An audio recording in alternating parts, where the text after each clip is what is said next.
You got to have these on all cars now. What, Robbie?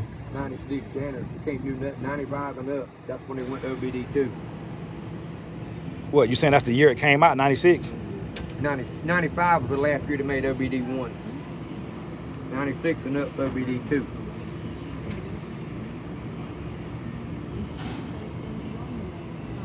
Without it, all you're doing is looking at a light and guessing.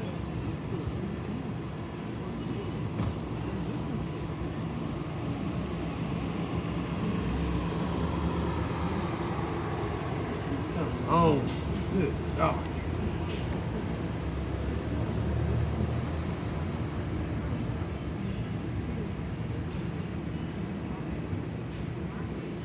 Robbie, does that thing need an internet connection? Mm-hmm. Does that thing need an internet connection? Oh, yeah. So it's hooked to the Wi-Fi or something? Yeah, it's reading it right now. Who set all that up? Dennis?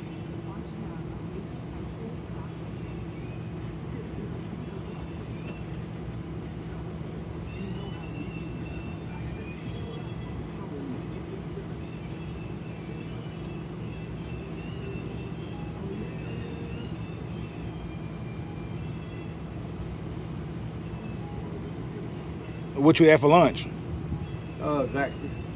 The Zack Snack. Mm-hmm. Did you try the boneless wing meal yet? The one I asked you about? Or told you to try? Uh-uh. Good God. This is crazy. It's taking too long.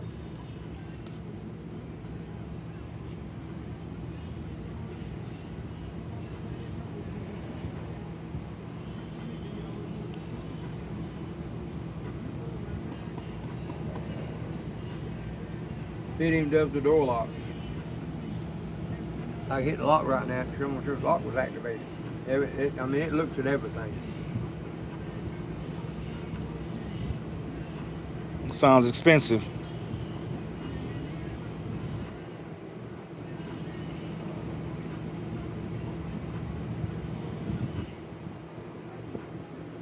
Internet signal's weak. That's why it's taking so long.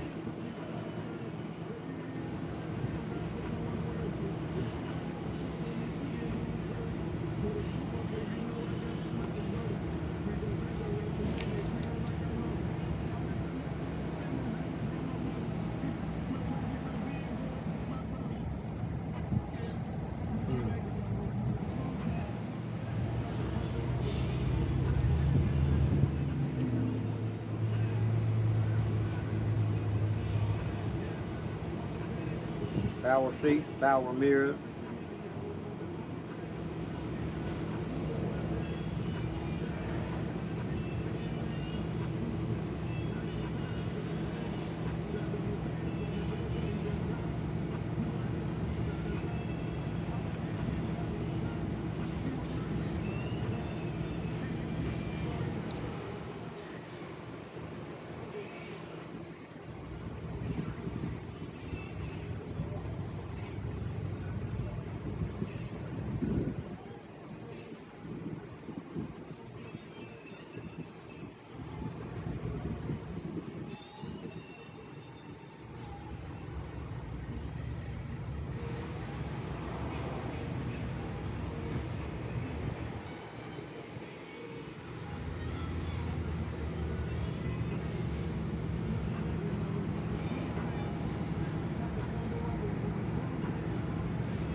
It's gone.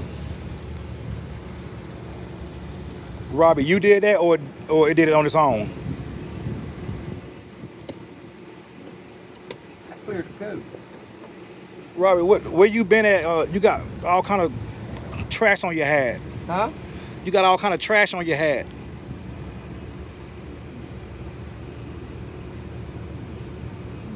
How you get that on there?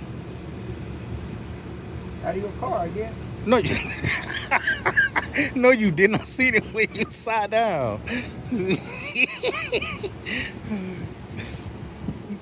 the thing.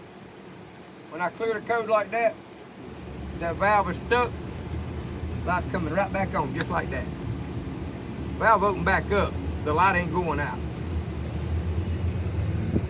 He's driven a little while longer, it went out on its own when that valve opened back up. So what are you saying now? I mean, it's about to come back on? Well, it could, but it's working right now. The valve is doing what it's supposed to. If it wasn't doing it, it would come back on immediately. So Robbie, when it come back on, just try to ignore it.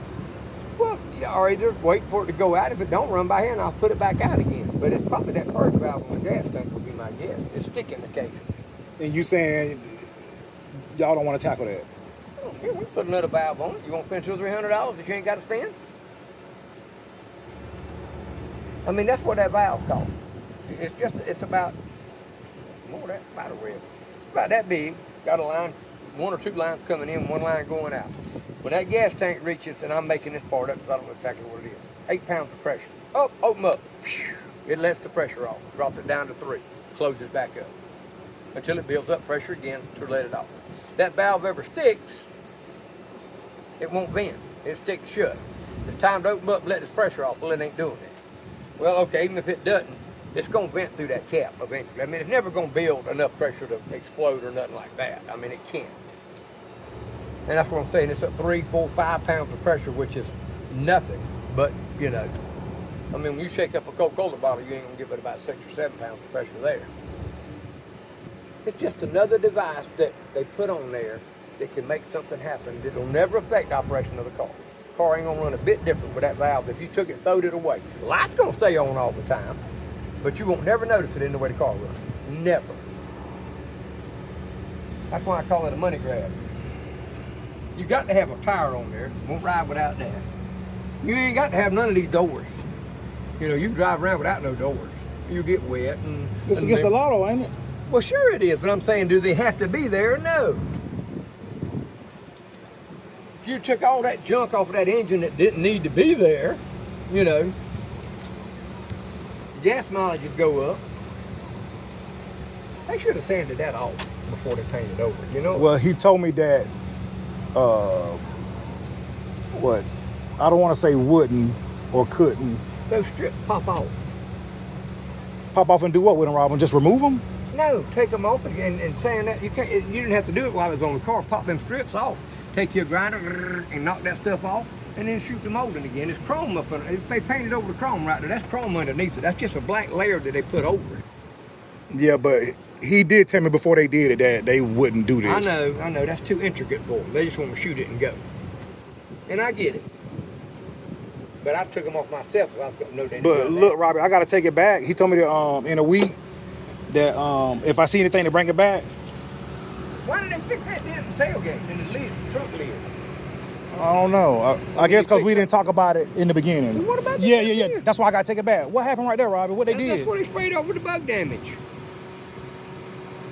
Yeah, I'm taking it back Friday. Yeah, they're going to have to redo that hood. They got to take it down to the metal. See, right there's bug damage. Right there, they painted over that. That was the silver strip. Remember, it was peeling.